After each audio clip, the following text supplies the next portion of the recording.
नमस्कार, स्वागत है आपका बात विभाग में। मैं हूं अभिषेक शुक्ल।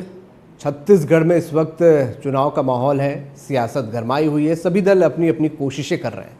तो बात विभाग में आज बेबाकी से बात करने के लिए हमारे साथ छत्तीसगढ़ बीजेपी का वो चेहरा है जो छत्तीसगढ़ बनने के बाद से लगातार यहाँ पर सक्रिय रहा, मौजूद रहा और आज भी छत्तीसगढ़ की राजनीति की कल्पना उनके चेहरे के बिना नहीं की जा सकती। हमारे साथ मौजूद हैं बीजेपी के राष्ट्रीय उपाध्यक्ष पूर्व मुख्यमंत्री रमन सिंह जी। बहुत बहुत स्वागत सर। नमस्कार सर, चुनावी माहौल है, 21 लोगों की लिस्ट भी आ चुकी है। क्या स्ट्रेटजी इस 21 लोगों की लिस्ट के पीछे आप मान रहे हैं और क्या आप लोगों का फीडबैक है ये 21 नामों को लेकर? पार्टी ने तय किया और मुझे लगता है कि राष्ट्रीय नेतृत्व को ये स्पष्ट रूप से दिख रहा है सामने कि उन सीटों को आइडेंटिफाई करने के लिए हमको कहा गया जहां हम लगातार पीछे रहे 2 बार 3 बार, और लगातार भारतीय जनता पार्टी जिन सीटों पे हारती रही, ऐसे सीटों को चिन्हांकित करके माननीय प्रधानमंत्री जी, माननीय गृह मंत्री जी और चुनाव समिति का ये निर्णय था कि इन सीटों पे हम प्रत्याशी यदि समय से पहले, जो परंपरागत समय रहता है उसके पहले यदि देंगे तो एक बेहतर रिजल्ट आएगा और उसको पूरे विधानसभा में घूमने का अवसर मिलेगा।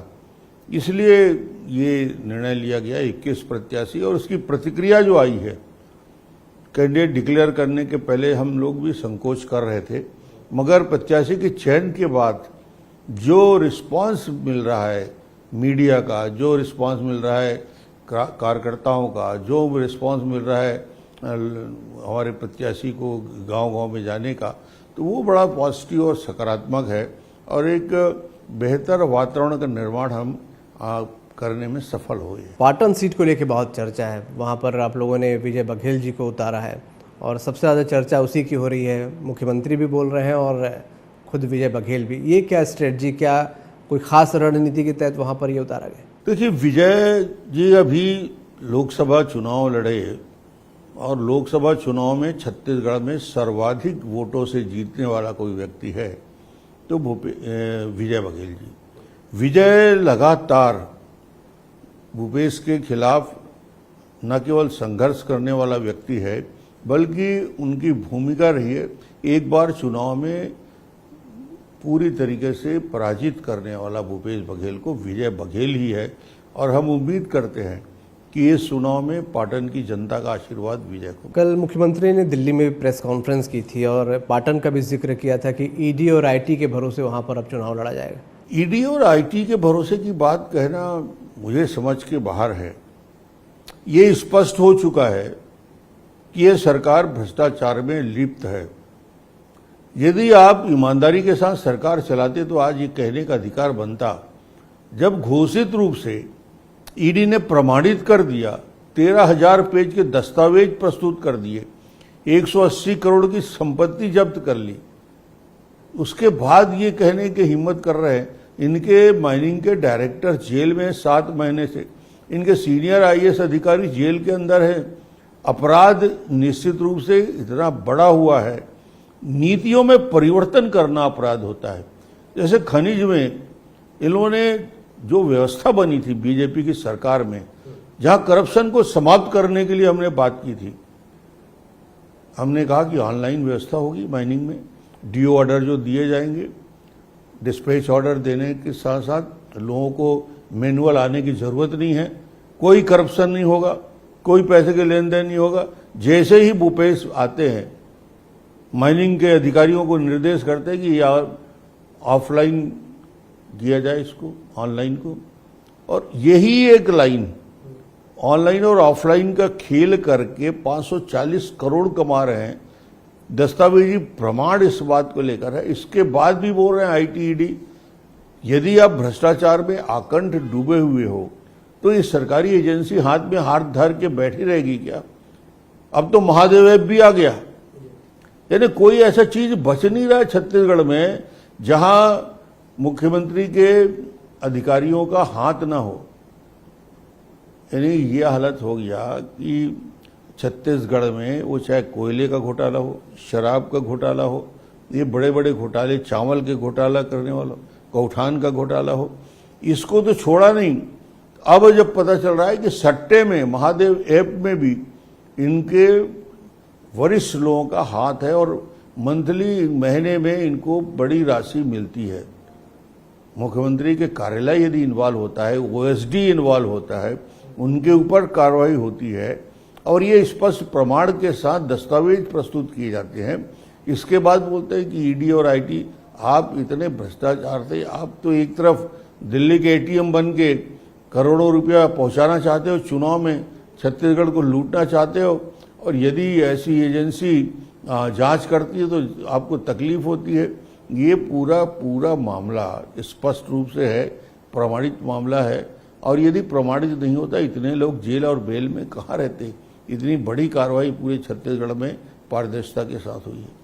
चावल को लेके भी कहा जा रहा है कि क्योंकि चावल वाले बाबा आप भी कहलाते थे, और ईडी चावल सप्लाई को लेके भी कुछ कार्रवाई उसमें करने जा रहे हैं। जिसके पीडीएस सिस्टम की चर्चा देश और दुनिया में होती थी, आज 600 करोड़ के चावल घोटाला करने वाला भूपेश बघेल, ये मैं नहीं कह रहा हूं। विधानसभा में मेरे प्रश्न के उत्तर में इन्होंने बताया कि 59,000 मीट्रिक टन चावल की गड़बड़ी भूपेश बघेल के मंत्री और उसके विभाग के अधिकारियों ने कैसे की। यहां से और छत्तीसगढ़ की राजधानी से चावल रवाना होता है और दुकान तक जाते जाते 59,000 मीट्रिक टन चावल गायब हो जाता है। ये बीच का चावल के बारे में विधानसभा में कोई जानकारी नहीं दी। रिपोर्ट आती है, जांच होती है, जांच में सारी बात प्रमाण होते, दस्तावेज होते। मैंने केंद्रीय मंत्री को पत्र लिखा कि चावल में भ्रष्टाचार हुआ है, उन्होंने टीम भेजा, उस टीम की रिपोर्ट मेरे पास दस्तावेज मौजूद है जिसमें कहा गया कि चावल की गड़बड़ी छत्तीसगढ़ के पीडीएस में सरकार ने किया है। अब चावल को भी नहीं छोड़ेंगे तो ये सरकार भ्रष्टाचार में कितनी नीचे जाना चाहती है, ये छत्तीसगढ़ की जनता समझ नहीं रही। भ्रष्टाचार का आरोप बीजेपी लगा रही है, पर उनका काउंटर जब भी आता है उनका कहना है कि सिर्फ हमारे ही लोगों को टारगेट किया जा रहा है। भैया, जहां गुड़ होगा वहां मक्खी आएगी। यदि आप करप्शन कर रहे हो तो ईडी और ऐसे अधिकारियों की टीम आएगी, और ईडी तो इस सारे मामले को न्यायालय में प्रस्तुत करेगा ना। आईटी रेड करता है, दस्तावेज बनाता है। आईटी के रेड के बाद जो पुख्ता जो दस्तावेज होते हैं वो ईडी उसको कार्रवाई के लिए आगे बढ़ती है, और उसके बाद ये दस्तावेज को न्यायालय में प्रस्तुत करते हैं। न्यायालय इस पे कार्रवाई करती है। तो भूपेश जी को इसमें चिंता नहीं करना चाहिए। यदि वो पाक साफ हैं तो न्यायालय जाते जाते आज 7 महीने से न्यायालय में सुनवाई क्यों नहीं हो रही, जमानत तक नहीं हो रहा है 7-7 महीने से।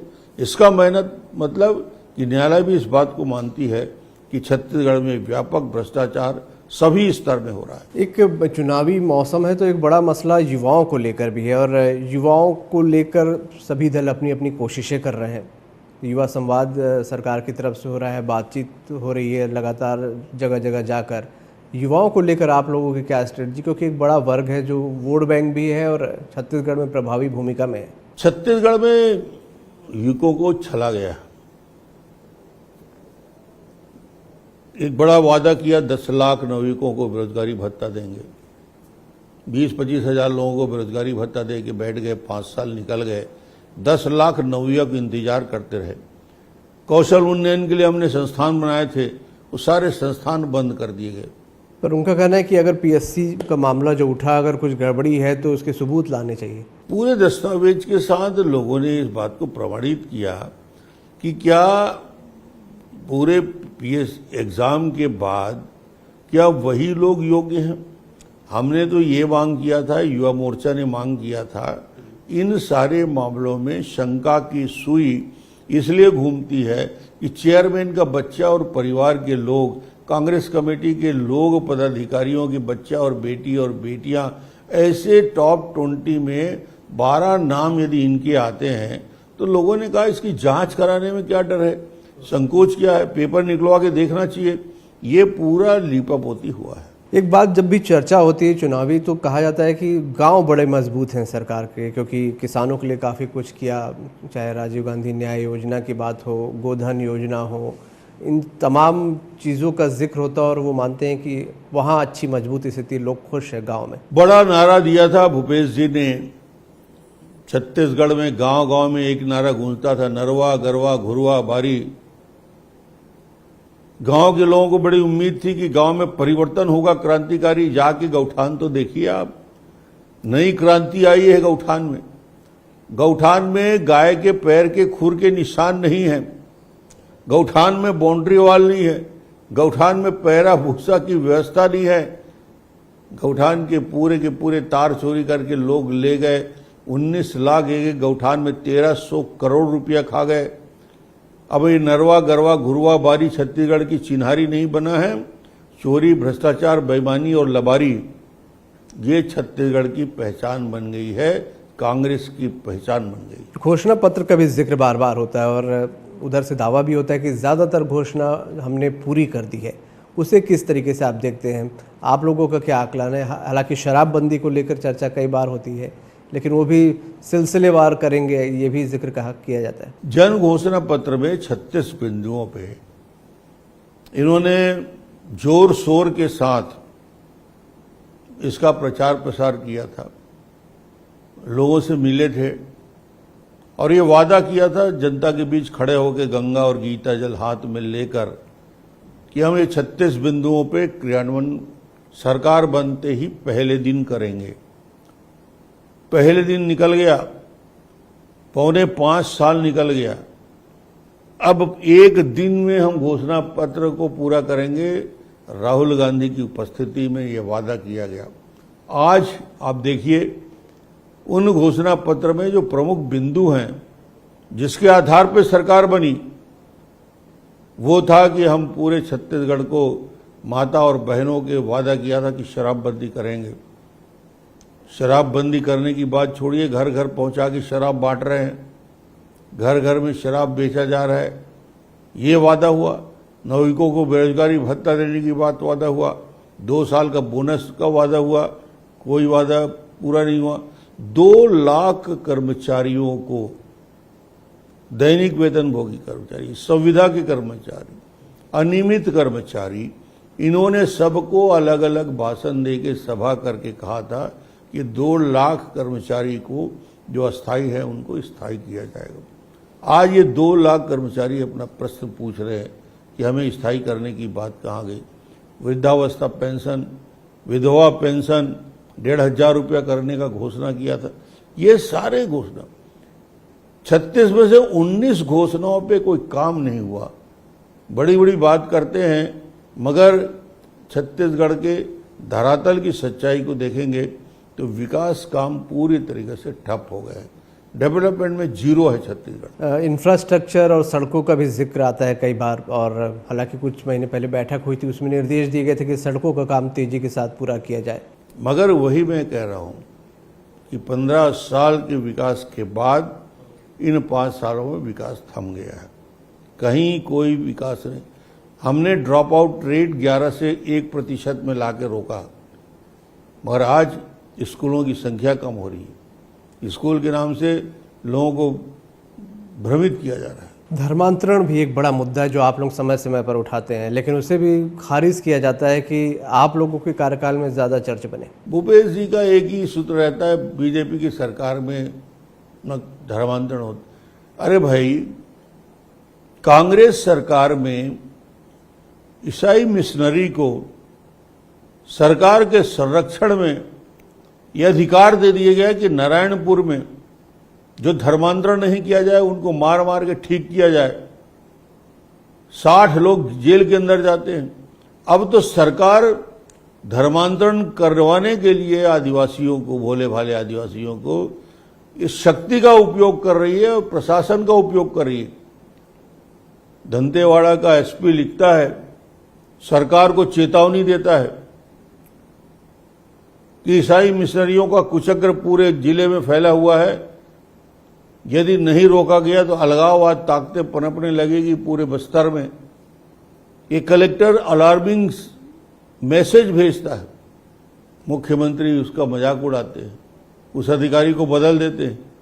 ये स्थिति छत्तीसगढ़ में सरगुजा से लेकर बस्तर तक सरकार के देखरेख में, संरक्षण में जबरदस्त रूप से धर्मांतरण का कुचक्र चल रहा है। एक आदिवासियों का जिक्र हो रहा है तो आदिवासियों को लेकर भी आरक्षण की भी बात आती है, ओबीसी आरक्षण को भी लेकर बात आती है और आरक्षण को लेकर बड़ा पशुपेश में आम लोग भी थे कि कभी कोर्ट में जाता था मामला, कभी अटक जाता था, कभी विधानसभा में पारित होता था। क्या स्थिति है मौजूदा, क्योंकि सरकार आप पर आरोप लगाती है, बीजेपी पर, बीजेपी कांग्रेस पर। सरकार के मुखिया को मैं बताना चाहता हूं, सरकार को बताना चाहता हूं, अपनी याददाश्त ठीक कर लें। जब छत्तीसगढ़ राज्य का गठन हुआ, हमारी सरकार बनी, हमने बड़ा कदम उठाया। शायद इनकी याददाश्त कमजोर है। अनुसूचित जनजाति यानी ट्राइबल को आरक्षण 20% मिलता था। उस 20% आरक्षण को भारतीय जनता पार्टी के शासनकाल में 32% करने का काम भारतीय जनता पार्टी ने किया। ये क्या आरक्षण की बात करें? हमने तो डिस्ट्रिक्ट कॉर्डर बनाया, बस्तर से सरगुजा तक उन इफेक्टेड एरिया में, और उनकी नियुक्ति की 7-8 हजार नवयुवकों को जिला स्तर में तृतीय और चतुर्थ वर्ग के पद में सीधे नियुक्ति का अधिकार दिया। ये है छत्तीसगढ़ में जो आरक्षण के लिए का भारतीय जनता पार्टी ने कहा। और ये भूपेश सरकार और भूपेश के लोग न्यायालय में जाके आरक्षण को रोकते हैं, उनको पद दिया जाता है। आरक्षण के सबसे बड़े विरोधी है ये कांग्रेस सरकार। पर वो अब लगातार बीजेपी पे आरोप भी लगाते हैं कि नफरत फैलाती बीजेपी, बांटती है लोगों को। बीरनपुर का भी जब जिक्र आता है तो भी यही आरोप आप लोग पे लगा है कि आप लोग वहां जाके माहौल खराब कर रहे थे। अभी 5 साल में इतना तेजी के साथ ये ताकतें क्यों बढ़ रही है, ये मुख्यमंत्री को देखना चाहिए। चेहरे को लेकर भी बात होती है कि कौन सा चेहरा होगा। कांग्रेस के पास तो एक प्रोमिनेंट फेस है, जबकि बीजेपी चेहरे को लेकर कंफ्यूज है बहुत। चेहरे को लेकर भारतीय जनता पार्टी की स्पष्ट नीति रही है, साफ सोच रहा है। 2003, 8 और 13 में कभी डॉक्टर रमन के चेहरे पे चुनाव नहीं लड़ा गया। मुख्यमंत्री बना जरूर मैं चुनाव के बाद। आज भी हमारी वही रणनीति है, सामूहिक नेतृत्व। मगर भूपेश बघेल जी, कांग्रेस के लोगों ने तो अब तय कर लिया। अभी तक समझते थे भूपेश है तो भरोसा है, अब भूपेश का भरोसा भी समाप्त हो गया। कांग्रेस ने निर्णय लिया है, शीर्ष नेतृत्व ने, कि भूपेश के नेतृत्व में कांग्रेस चुनाव नहीं लड़ेगी, सामूहिक नेतृत्व में चुनाव लड़ा जाएगा। अब कांग्रेस को भरोसा इस भ्रष्टाचार होने के बाद, करप्शन के बाद उठ गया है, और उन्होंने भी कहा कि सामूहिक नेतृत्व में कांग्रेस छत्तीसगढ़ में चुनाव लड़ेगी। पर वो उनका मानना है कि उन्होंने अपने जो अंतर कला था उसे संतुष्ट कर लिया है। डिप्टी सीएम बना दिया, अध्यक्ष नया बना दिया, मंत्रिमंडल में चेंजेस कर दिए। टीएस सिंहदेव 100 दिन के लिए डिप्टी सीएम बना दिए। पूरे कार्यकाल में प्रताड़ित और दुखी इस्तीफा दे दिया मंत्री ने। उसके क्षेत्र के सारे डेवलपमेंट काम रुक गए। कांग्रेस की स्थिति ये है, न टीएस सिंहदेव ही नहीं और अन्य विधायकों की स्थिति और मंत्रियों की स्थिति, कोई उनका पूछने वाला नहीं है, और अंदर अंदर बड़े विस्फोटक स्थिति आज कांग्रेस में। नक्सली समस्या का भी जिक्र होता है तो दावा है सरकार का कि बहुत कम हो गई हैं ये घटनाएं, जबकि आप लोगों का कहना है कि आप ही लोगों को टारगेट कर रहे हैं। भारतीय जनता पार्टी के कार्यकर्ता रोज मारे जा रहे हैं, चिन्हांकित करके उनकी हत्या हो रही, उनका सुरक्षा हटा दिया गया, सुरक्षा की व्यवस्था नहीं है। तो ये छत्तीसगढ़ में एक षड्यंत्र चल रहा है। नक्सलियों के खिलाफ कठोर कार्रवाई करने की हिम्मत सरकार के पास नहीं है। चुनाव बहुत नजदीक हैं, क्या फिगर आउट 75 पार का नारा कांग्रेस की तरफ से आया है? आप लोगों का क्या आंकड़ा है, क्या आकलन है? एक बार काठ की हंडी चढ़ गई, दोबारा नहीं चढ़ेगी।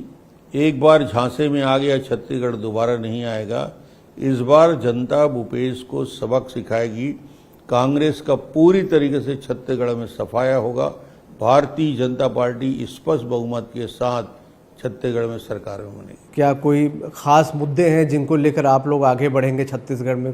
क्या अगर मैं 5 मुद्दों की बात करूं जिसको आप लोग प्रमुखता से सामने रखेंगे जनता के सामने? सबसे बड़ा मुद्दा करप्शन, भ्रष्टाचार को समाप्त करेंगे। दूसरा सबसे बड़ा मुद्दा है डेवलपमेंट, विकास के कामों को तेजी के साथ लाएंगे। जो छत्तीसगढ़ में जो राजनीतिक परिस्थितियां बनी हुई हैं उन परिस्थितियों को सुधारने का काम, एक अच्छा वातावरण बनाने का काम भारतीय जनता पार्टी करेगी। भारतीय जनता पार्टी के पास बड़ा टारगेट है मोदी जी के 9 साल विकास के, उन मुद्दों को लेकर छत्तीसगढ़ में हम जाएंगे। तो क्या मोदी जी के चेहरे पर चुनाव लड़ा जाएगा? मोदी जी के डेवलपमेंट के वर्क में और भारतीय जनता पार्टी के 15 साल जो काम हमने किया है उस चीज को सामने रखकर हम इलेक्शन। जब अमित शाह जी लगातार दौरे कर रहे हैं और बैठके भी होते हैं, कुछ खास लोग होते हैं, आप भी उनमें शामिल होते हैं, किस तरीके की रणनीति, क्या कॉन्फिडेंस या क्या बातचीत होती है, एक बड़ी चर्चा का विषय रहता है, अगर उसमें से कुछ आप पॉइंट्स बताना चाहें। देखिए, संगठन की बातें होती है, संगठन का दायित्व दिया जाता है, कार्य योजना पे विधानसभाओं का ग्रेडिंग किया जाता है, रणनीति भी तय होता है कि बस्तर से लेकर सरगुजा तक हम क्या करेंगे। अब ये आंतरिक जो रणनीति है उसके बारे में चर्चा हम लोग सार्वजनिक रूप से नहीं करते। आप अपनी क्या भूमिका देख रहे हैं इस चुनाव में? जैसी मेरी भूमिका 2003 से लेकर 18 तक रही है वही भूमिका है। एक कार्यकर्ता की हैसियत से पार्टी मुझे जहां जैसे काम में लगाएगी 24 घंटे में तैयार रहूंगा, पूरी ताकत लगा के भारतीय जनता पार्टी को जीत के लिए पूरी तरीके से पूरी ऊर्जा, पूरी एनर्जी में लगाऊंगा। एक चर्चा बहुत आम है लोगों के बीच कि कैंडिडेट सिलेक्शन बहुत इंपॉर्टेंट है, मतलब जो उम्मीदवारों के चेहरे बहुत खास होने वाले हैं इस बार। आप लोगों को क्या लगता है ये कितनी अहम भूमिका होगी इन लोगों की? नहीं, प्रत्याशी का चयन सबसे महत्वपूर्ण विषय रहता है इलेक्शन के लिए, और उसमें बहुत सावधानी हम भी बरत रहे हैं, पार्टी भी बरत रही है। बिल्कुल। डॉक्टर रमन सिंह, हमसे बात करने के लिए बहुत बहुत शुक्रिया आपका। हमारे साथ थे पूर्व मुख्यमंत्री डॉक्टर रमन सिंह। बेबाक बातचीत में बेबाकी के साथ अपनी बात उन्होंने यहाँ पर रखी है। छत्तीसगढ़ बहुत जल्द चुनाव में जा रहा है और सरगर्मियाँ पूरे चरम पर हैं। कभी करप्शन का जिक्र होता है, कभी ईडी छापों का जिक्र होता है, और तमाम मुद्दे हैं जो कि छत्तीसगढ़ की फिजाओं में इस वक्त गूंज रहे हैं। तो डॉक्टर रमन सिंह ने बहुत खुलकर हमसे बातचीत की। उम्मीद है बातचीत आपको पसंद आई होगी। अगली बार बात विभाग में मुलाकात फिर किसी शख्सियत से, तब तक दीजिए इजाज़त। नमस्कार।